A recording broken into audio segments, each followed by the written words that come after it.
अब ग्यास सिलिन्डरको date expiry भन्छु म यसको चाहिँ थाहा छ है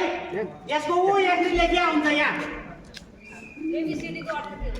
अब यहाँ हेर्नुहोस् D29 लेखिया छ यहाँ हेर्नुहोस् है अब D29 भन्नुपर्छ अङ्ग्रेजी वर्षलाई जनवरी फरवरी मार्च भन्छ भने 12 महिनालाई 4 मार्चमा अथवा 7 महिनामा विभाजन गर्ने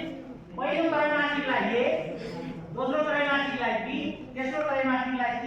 र चौथो त्रैमासिकलाई D अक्षरको अर्थ त्यो ABCD को अर्थ र 29 तो 29 भइहाल्यो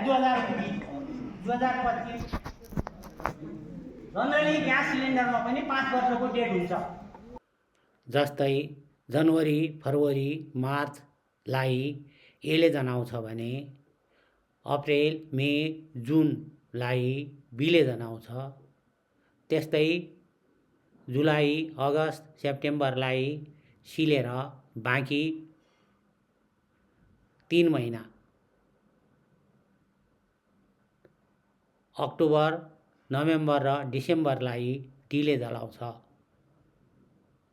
र बाँकी अङ्कले अङ्ग्रेजी वर्ष जनाउँछ जस्तो 29 लेखिएको छ भने 2029 हो।